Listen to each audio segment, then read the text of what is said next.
కొద్దిగా నమస్కారాలు చెప్పుకుంటున్నానండి.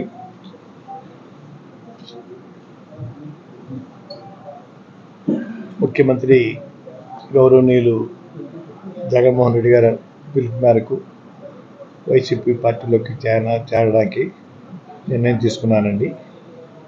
14వ తేదీ ఉదయం స్టార్ట్ అవుతానండి.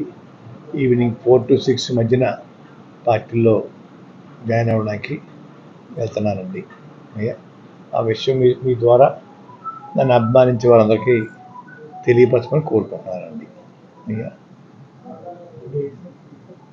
14వ తారీఖు అండి, ఉదయం 8-9 మధ్య స్టార్ట్ అవుతానండి.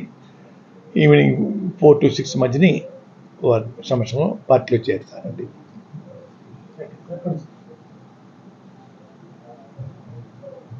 తాడేపల్లి అనుకుంటానండి, ఇంకా ప్లేస్ వెన్యూ చెప్పలేదండి. వెళ్తున్నామండి.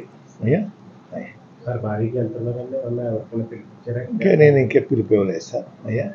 నిర్ణయం తీసుకున్నానండి. మీరు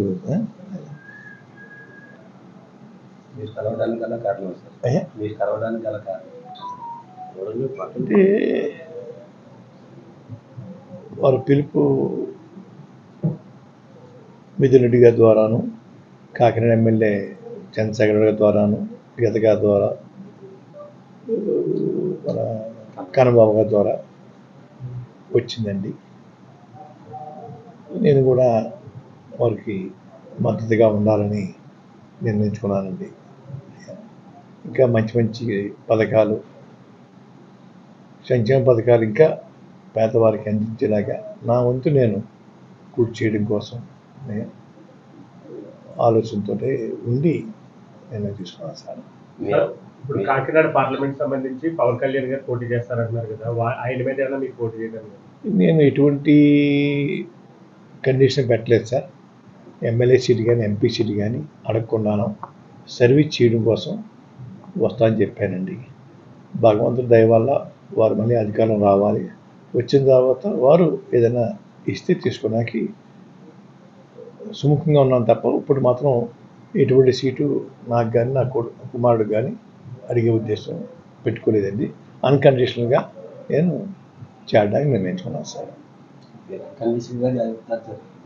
చాలా మంది అభిమానులు, మీ అభిమానులు మీరు ప్రత్యక్ష రాజకీయాల్లో ఉంటారు, కంపల్సరీ పోటీ చేస్తారని ఆశ కొద్ది చాలా మంది. ఇది కూడా ప్రత్యక్ష రాజకీయం చేస్తారు. రాజకీయాల్లో ఉంటాను. వారి తరఫున, ముఖ్యమంత్రి గారి తరఫున ప్రచారం వెళ్తాను సార్. రాజకీయాల్లో ఉన్నట్టే కదా సార్. ముఖ్యమంత్రి గారు ఆదేశిస్తే పోటీ చేస్తారు సార్. ఎక్కడి నుంచి? నేను చెప్పాను సార్ వారికి, నేను సేవ చేస్తానండి, మీరు అధికారం రావడం కోసం నా వంతు నేను కృషి చేస్తాను. ఎటువంటి పదవి కాంక్ష నాకు కానీ నా కుటుంబం లేదు. తర్వాత అధికారం వచ్చిన తర్వాత మీకు ఇవ్వాలంటే ఇద్దరు కానీ, అధికారం వచ్చినా కూడా నేను అడగనండి, మీ అంతా మీరు ఇవ్వాలంటే ఇవ్వండి అని ఏ కండిషన్ పెట్టలేదు సార్. Okay sir.